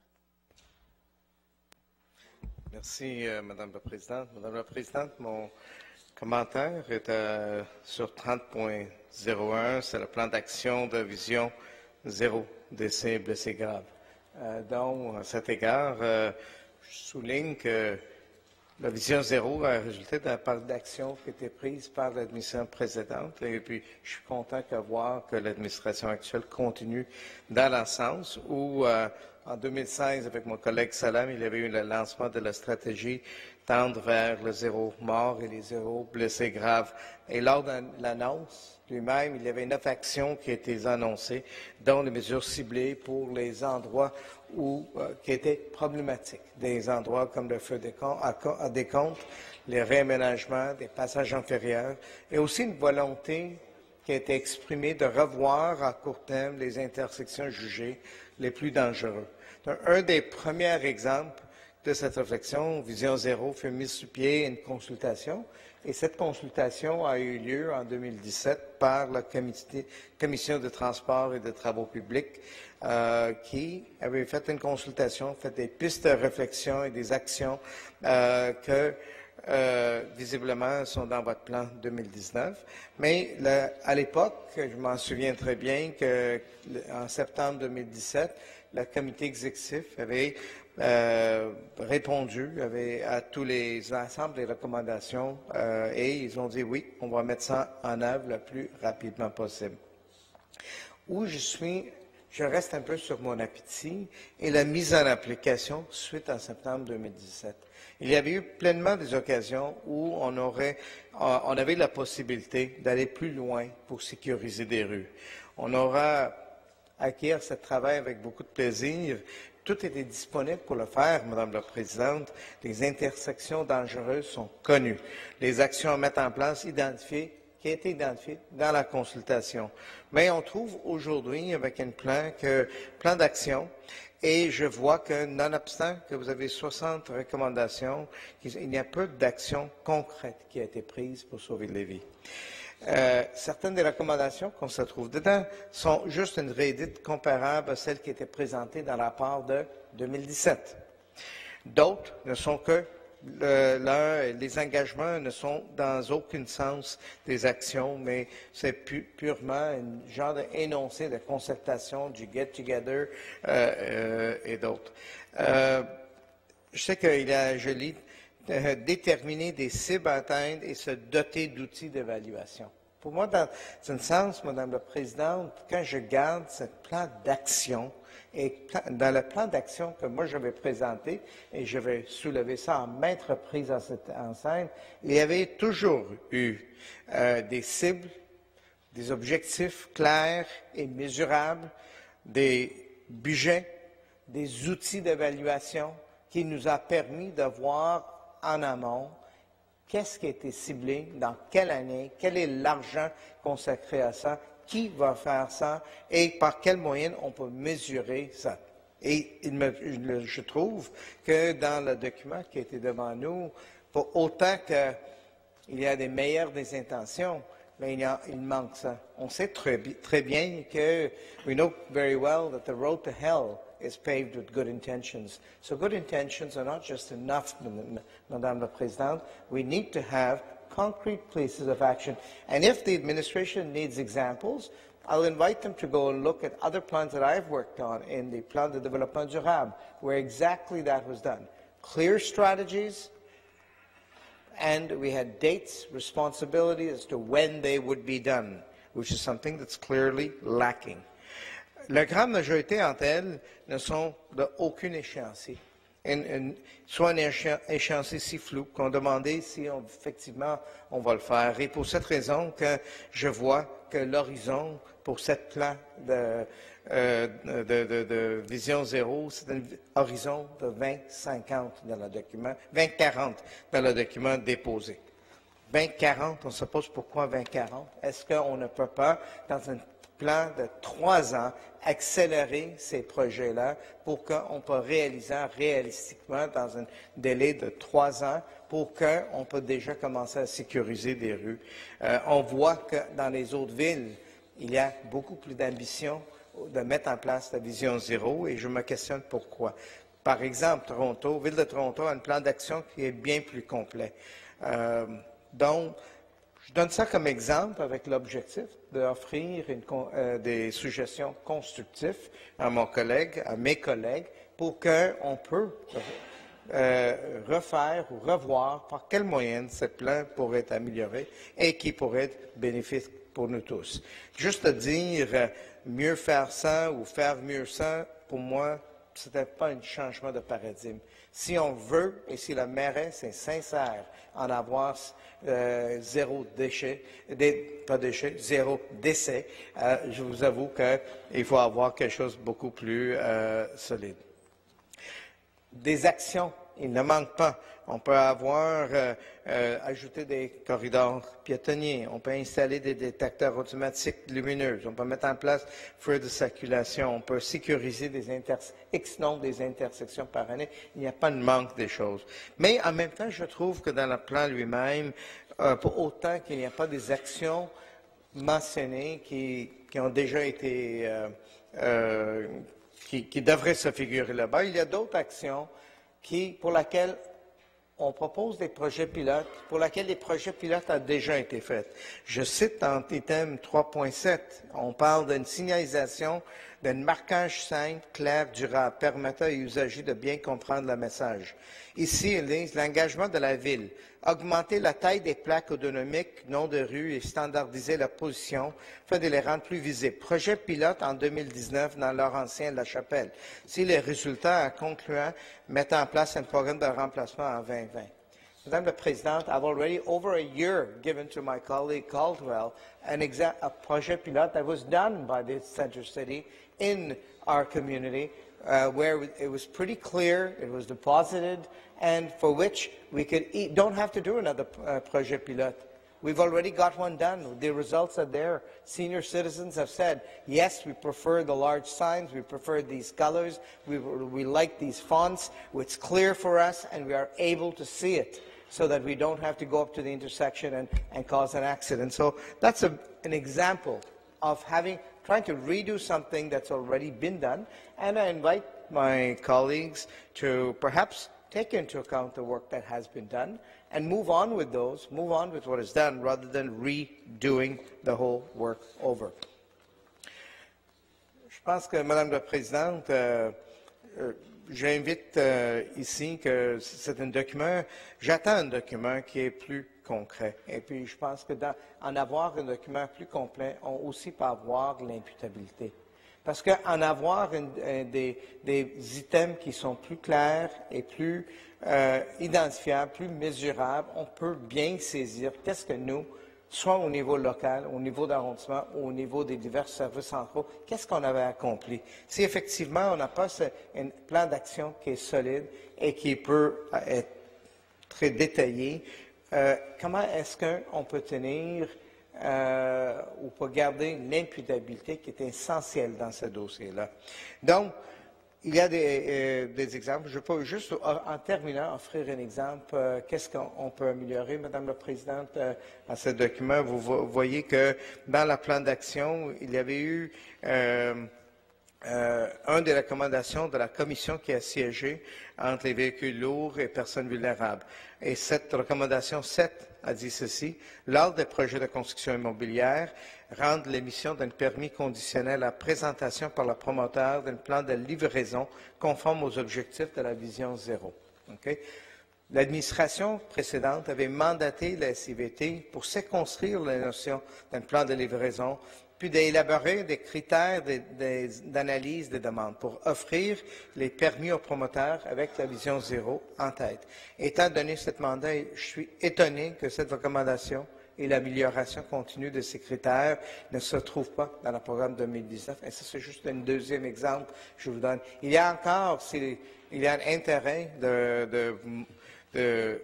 je pense qu'il devrait avoir, il n'y a pas d'autre choix, Madame la Présidente, pour autant qu'on est tous favorables à la contenu aujourd'hui, mais ça doit être poussé plus loin. Et puis à ce moment-là, on tend notre main à l'administration pour dire on sera prêt à travailler avec eux pour améliorer, bonifier, rendre plus tangible et concret ce document qui est le plan énoncé. Merci, Madame la Présidente. Merci beaucoup, M. De Souza. La parole à M. Rotran. C'est sur quel point? A couple of remarks on 30.03, and they're addressed to you, Ms. Wong. First of all, I want to say how much I appreciate the fact that the Commission de la Présidence had begun public hearings on the question period in Montreal. I was here in 1986 when the first citizen passed by. It was a long struggle. It was raised repeatedly by our caucus between 1982 and 1986. There was a lot of reticence in council about having a question period. It was in the party program. It was one of the first gestures. And that was followed up by Mayor Jean Doré creating the commission to council. They are fundamental instruments of the democratic infrastructure of the City of Montreal. I appreciate it while I was present at your information session that you called me up to say a few words. I'm open to the idea of modernizing our tools.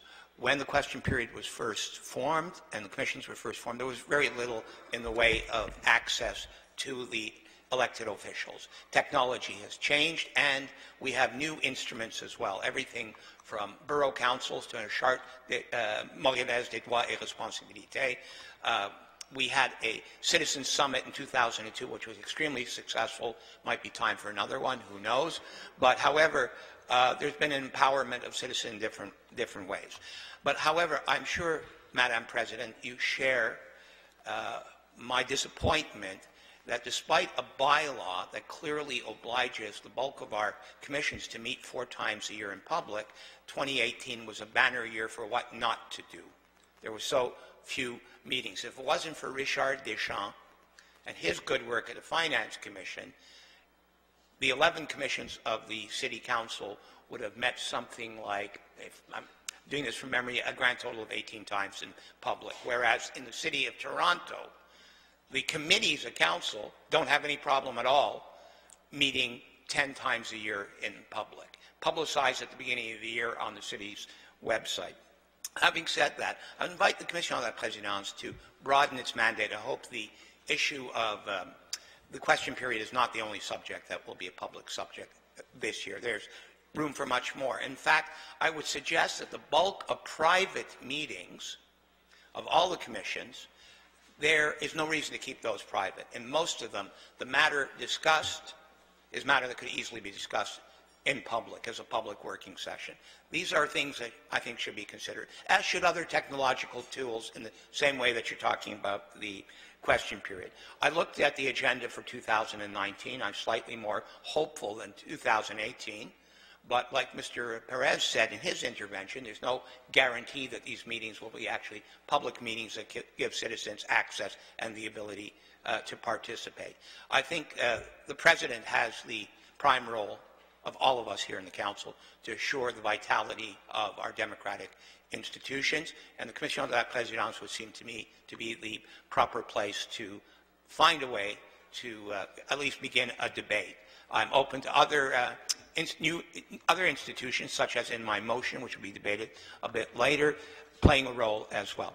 I'll conclude by saying I appreciated that Mr. Ryan's commission came to my neighborhood early January to talk to the citizens about the possible Royalmont development. There was a large participation. I think Mr. Ryan would agree it was a very worthwhile exercise, and the citizens were satisfied that they had an ability to be heard. I think that could be a model for what else the commissions do.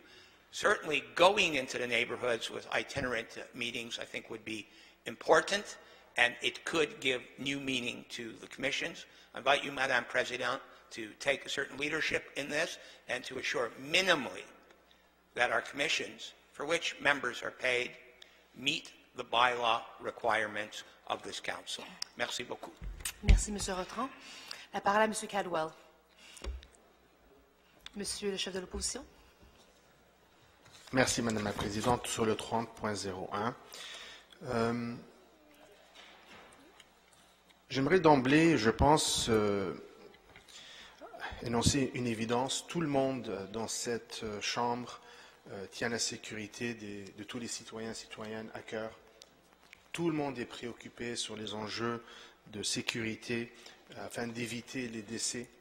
Tout le monde est d'accord là-dessus. Alors, lorsqu'on apporte des commentaires, j'insiste sur le fait que ça ne devrait pas être interprété, un mot qu'on a entendu souvent hier soir, un procès d'intention, c'est aucunement le cas. C'est une question de pouvoir souligner des éléments, des lacunes, des opportunités, qu'on avance certains points. Alors, je pense que c'est important en introduction d'annoncer ça clairement. Je pense que lorsqu'on regarde le plan d'action Vision Zéro, il y a certains éléments qui sont intéressants. Il y a certains éléments qui font avancer ce dossier. On le reconnaît. On sait que la stratégie a débuté en 2016. Depuis, il y a eu des consultations publiques, notamment. Il y a des éléments qui ont été incorporés.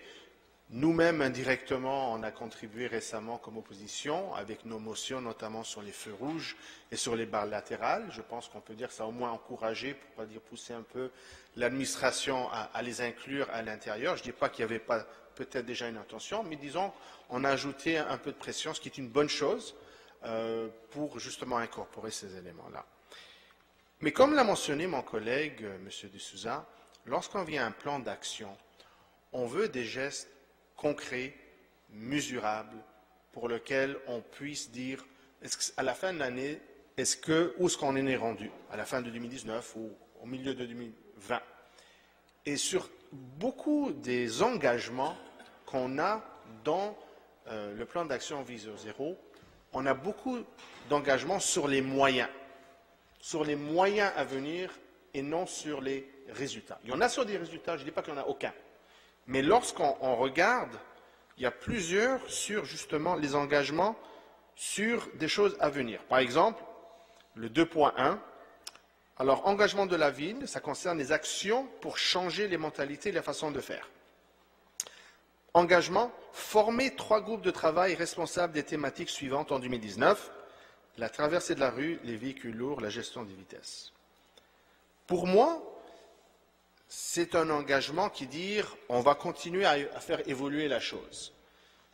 Sur la question des véhicules lourds, il y a pas mal de recommandations qui ont déjà été clairement mises de l'avant par la Commission suite à sa consultation en 2017. Je ne vois pas pourquoi on devrait encore revoir ces éléments-là. On a des éléments de base. Ça ne veut pas dire qu'on doit tous les incorporer tout de suite. Hein. Je ne dis pas qu'on doit, peut-être on est même en désaccord avec certaines des recommandations. Mais ce sont des engagements plus concrets, plus mesurables, qu'on ne trouve pas dans le plan d'action qui nous est soumis. Il y a aussi, je dirais, des opportunités qui ont été manquées. Je parle, par exemple, sur la question de brigadiers scolaires. Oui, il y a une volonté de sécuriser aux abords des écoles, le chemin école-maison. C'est vrai. Mais comme par hasard, il n'y a pas un engagement d'augmenter le nombre de brigadiers scolaires. On sait qu'on a eu une séance publique, on a eu des recommandations de la Commission, on va étudier cela, on va revoir. Si on écoute les personnes sur le terrain, qui sont les élus, qui sont les commissions scolaires, qui sont les écoles, tout le monde reconnaît qu'il faut augmenter. Je ne dis pas qu'il faut dire on va augmenter de 30 en 2019. Je ne dis pas ça. Mais qu'on ait un engagement ferme, au lieu de dire on va attendre la révision des critères, l'évolution, c'est encore dans les moyens, c'est encore dans on verra. Et un plan d'action, ça doit être plus concret que cela. Premier exemple. Deuxième exemple, on parle le temps de traversée des feux. Alors, une revendication de longue date, quelque chose qui a été étudié dans différentes villes, à travers différentes études, c'est que si on peut prolonger le délai des feux, ça va aider les personnes à mobilité réduite, notamment nos aînés, mais pas seulement, et ça va améliorer et réduire le potentiel d'un accident. Encore une fois, ce n'est pas là-dedans. Pourquoi? Même pas une opportunité. Alors, on va dire, il y a un engagement d'étudier la gestion de vitesse, la traversée de la rue. On va étudier la traversée de la rue. Excusez-moi, ça, ce n'est pas un plan d'action, ce n'est pas un engagement. Ce n'est pas quelque chose de très concret. On parle des enjeux de sécurité aux abords des chantiers. On a pu, dans le dernier mandat, renégocier avec la fraternité des policiers, justement, la capacité d'avoir des cadets aux abords de chantier. C'est reconnu comme étant un élément important pour augmenter la sécurité, la perception de la sécurité, et on le fait à moindre coût qu'on pouvait le faire avant.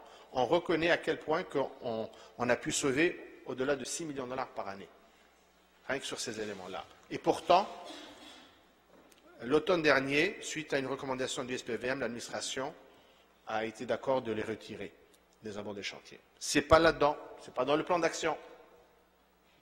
Alors, nous, on pense que la bonne volonté, personne ne la met en cause.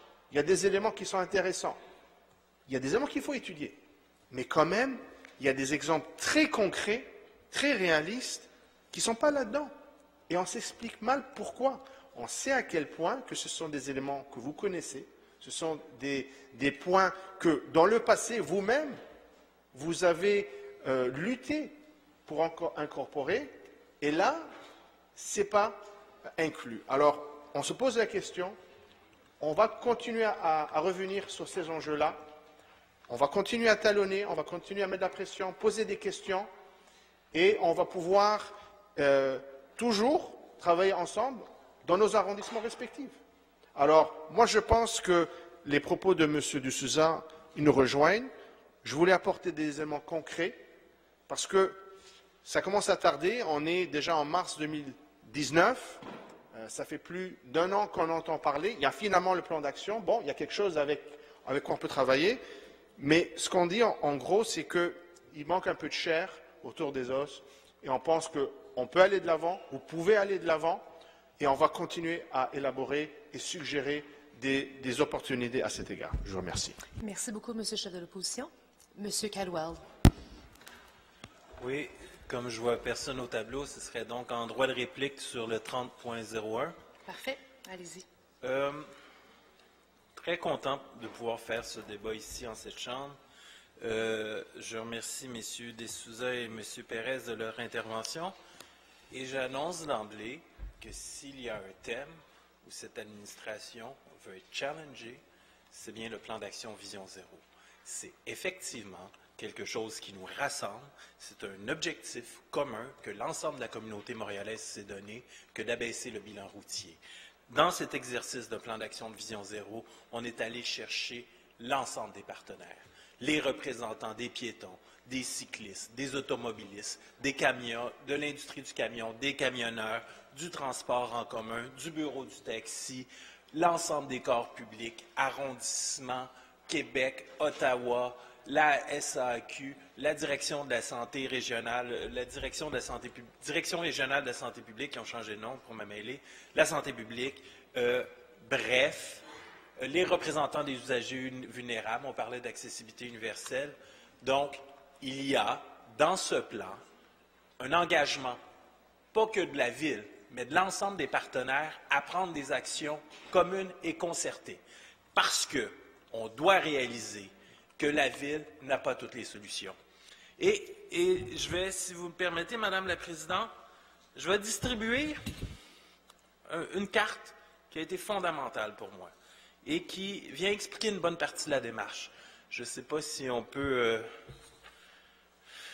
la distribuer. C'est dès fin 2017, quand je me suis penché sur le dossier, il y avait dans les différentes documentations de la Ville une carte qui était la répartition des collisions avec décès et blessés graves sur l'île de Montréal.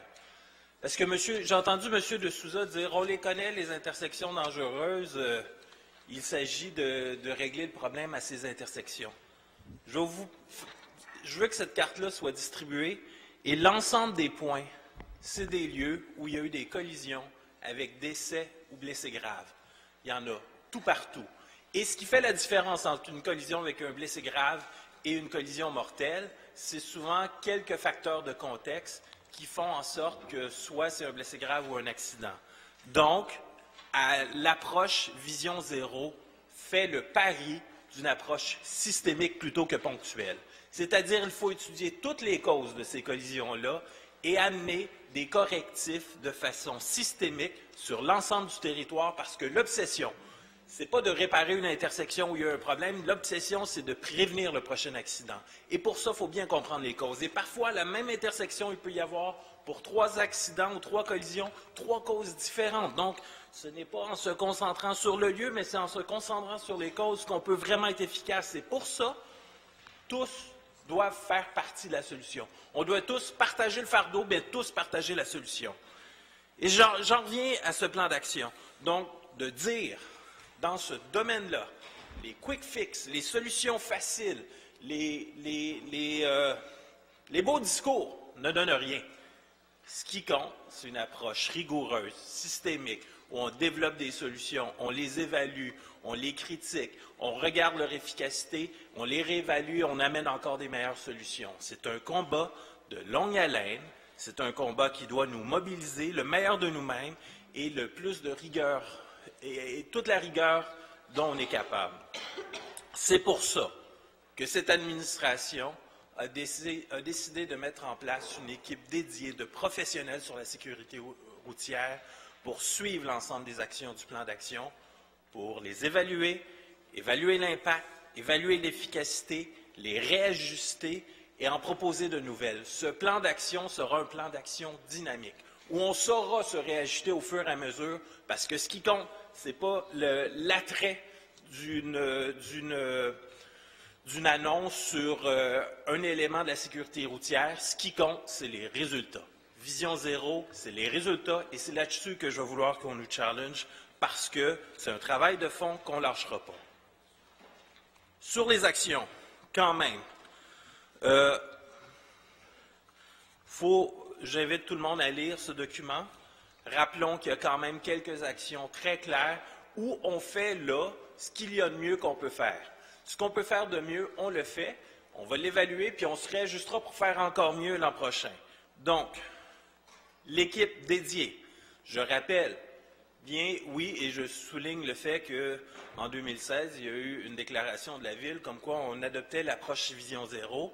Ce qu'on a fait, ce qui était essentiellement jusqu'à ce jour, jusqu'à 2017, une stratégie de communication, d'ailleurs Vision Zéro était gérée au département des communications, est devenue une approche scientifique rigoureuse gérée par l'équipe de la mobilité. On a mis en place une équipe d'analyse post-collision mortelle. Bref, bien comprendre toutes les causes pour prévenir la prochaine collision.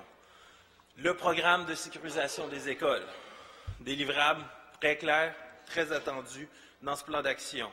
L'implantation des feux piétons avec décompte numérique à toutes les intersections. On se commet là-dessus. Pour réduire les risques d'emportiérage, les zones tampons de 0,5 m, c'est également dans le plan. La révision des programmes.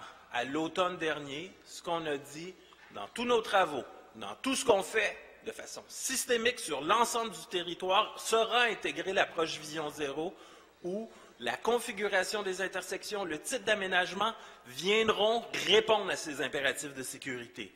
Donc ça, ce n'est pas quelque chose qu'on fait de façon ponctuelle, c'est quelque chose qu'on fait de façon systématique sur l'ensemble du territoire pour prévenir les prochaines collisions. Le marquage au sol, M. de Souza en a parlé. Le marquage au sol, on le voit bien là. Là, au mois de mars, vous avez parlé du marquage au sol et des plaques odonomiques.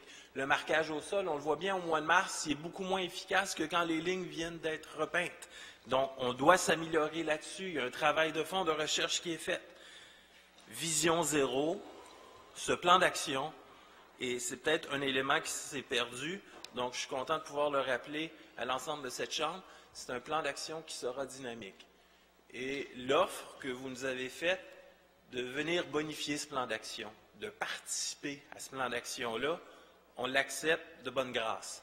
Ceci étant dit, ce qui compte, c'est les résultats. Et pour ça, vous parliez de livrables, de reddition de comptes. Il y aura à chaque année, dorénavant, un bilan de la sécurité routière. Il y aura une reddition de comptes quant au bilan routier. Pour ça, on se doit d'avoir une meilleure connaissance de ce qui se passe, d'avoir de meilleurs indicateurs. Et c'est pour ça que dans le plan d'action Vision Zéro, il y a eu la grande majorité des données sont maintenant rendues en données ouvertes à la Ville, et de deux, et c'est ce qui a fait de l'attrait auprès de certains de nos partenaires, on colligera l'information des différents acteurs du réseau de la santé, de la police, de la SAQ, de la Ville et de la santé publique pour avoir un portrait plus clair, une connaissance plus claire de ce qui cause problème et de comment on peut les régler. Très fier de présenter ce plan-là. Continuez à nous challenger là-dessus. C'est au cœur de notre mission comme conseiller municipal. Comme conseil municipal, c'est vraiment au cœur de notre mission. La sécurité dans nos rues est si fondamentale. Quand on parle de milieu de vie, c'est notre capacité, comme citoyen, à se déplacer en toute quiétude, en toute sécurité. C'est la capacité d'un enfant de se rendre, on revient toujours à cet exemple-là qui est si parlant, la capacité pour un enfant de se rendre en sécurité de la maison à l'école. C'est un des indicatifs les plus parlants sur la qualité de vie en ville. Et ça, pour ça, nous faisons le pari. Je le répète, d'une approche systémique, ou plutôt que de prétendre avoir la solution à tous les problèmes, plutôt que de prétendre qu'avec des programmes, on règle tout, on a mis ensemble tous les partenaires. Et je reviens sur les véhicules lourds. Ce qu'il y a de nouveau dans ce plan d'action, c'est que les acteurs de l'industrie, sur le comité de travail sur les véhicules lourds, ce n'est pas qu'un comité ville, c'est un comité qui rassemble l'ensemble des acteurs de l'industrie pour que justement les solutions soient concertées, soient mises en application et que l'ensemble de l'industrie en fasse la promotion. Bien entendu, il y aura sur ce comité-là aussi les usagers vulnérables qui ont à subir justement cette cohabitation difficile. Alors, merci de suivre les travaux de ce plan d'action-là. Merci de nous challenger sur son évolution, son acuité, son efficacité. On sera toujours au rendez-vous pour améliorer notre bilan routier. Merci beaucoup, M. Cadwell.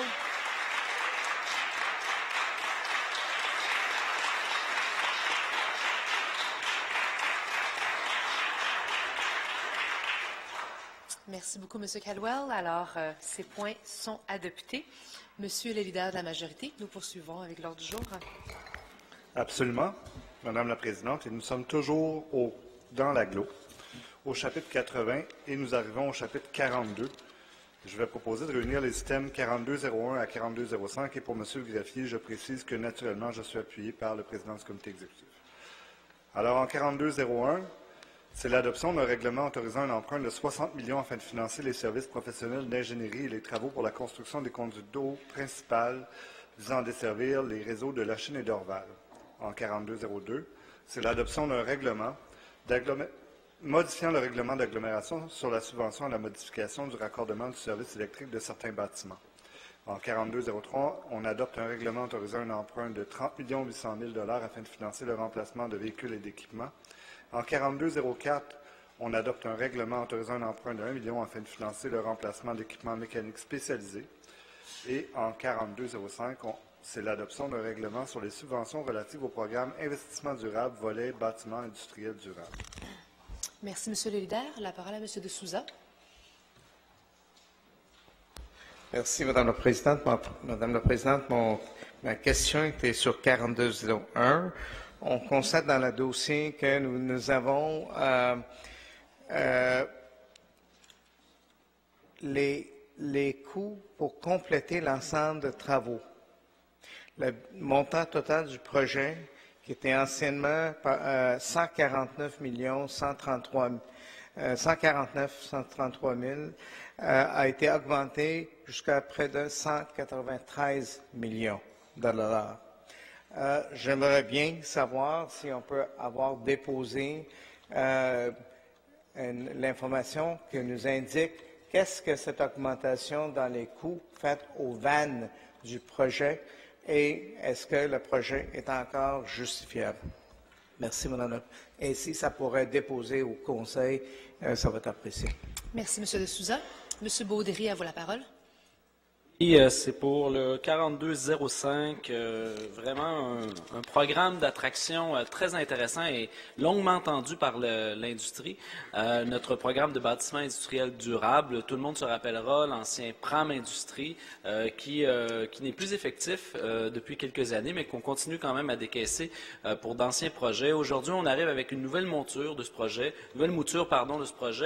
un projet qui répond aux attentes, certes, de l'attractivité, qui va favoriser les investissements sur le territoire de Montréal, qui va également valoriser la conversion de notre cadre bâti et aussi prioriser les secteurs à haut potentiel au niveau du développement économique, tout en accroissant notre assiette fiscale, mais aussi un programme responsable qui répond vraiment aux principes les plus exigeants au niveau du développement durable et qui vient aussi mettre la couleur de notre administration au niveau du développement économique, qu'il ne peut pas y avoir de développement économique sans un souci et une volonté de faire également un développement durable.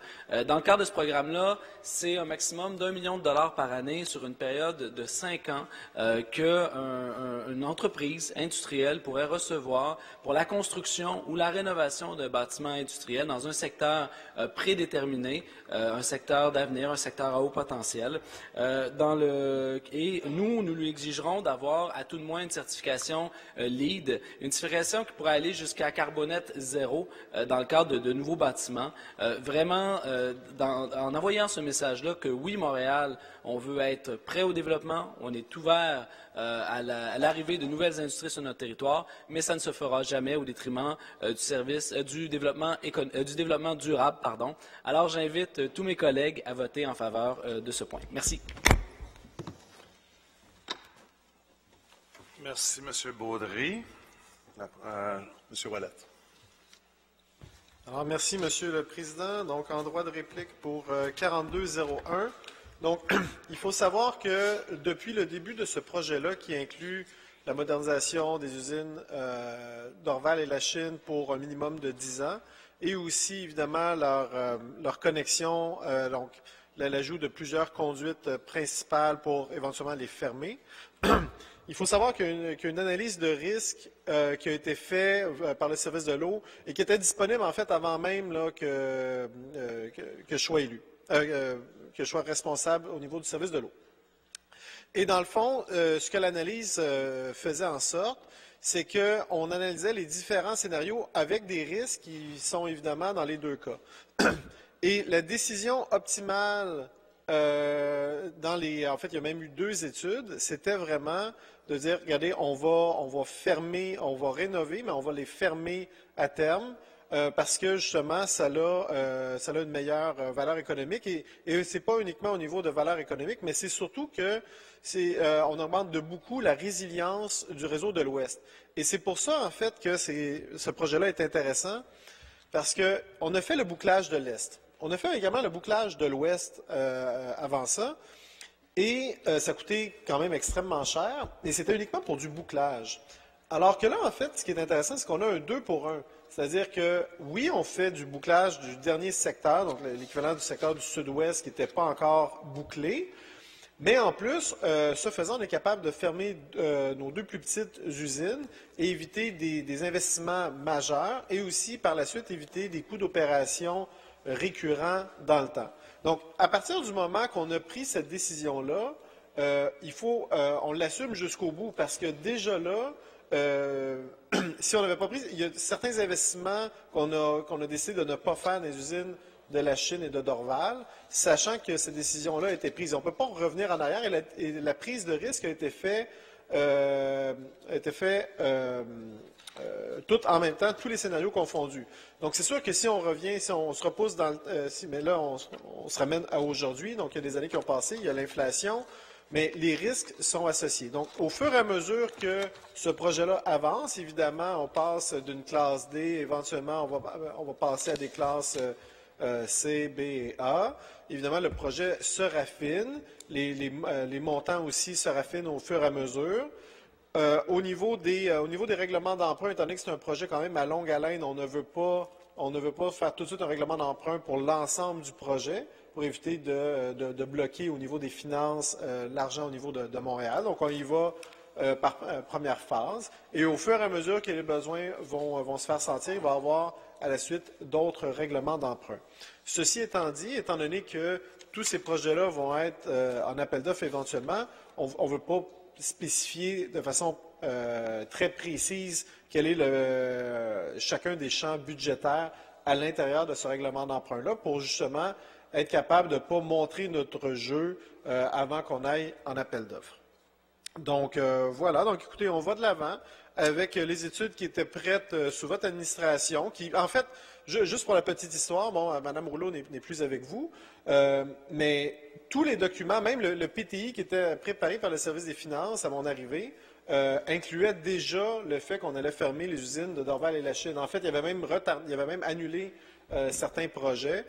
Bon, évidemment, on a fallu confirmer cette décision-là. Ça a été ma première décision qui a été confirmée, mais on allait vraiment dans cette direction-là. Donc, au fur et à mesure, on va spécifier le projet, mais on ne peut plus revenir en arrière parce que la décision qui a été prise est irrévocable. Sinon, il y a des investissements, sinon on ne sera pas capable de maintenir ces usines-là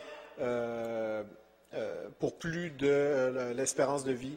Je ne suis pas sûr que je suis très clair en disant ça comme ça, mais en gros, une fois que la décision est prise, elle est irrévocable. Parce que là, les services sont mobilisés. On a même travaillé avec l'arrondissement de La Salle pour des alternatives au niveau du tracé qui vont probablement permettre d'économiser non seulement en coût, mais également en termes de pénibilité au niveau des impacts sur le rue commercial. Donc, on va de l'avant, on suit le plan de match. Et voilà. Merci. Merci beaucoup.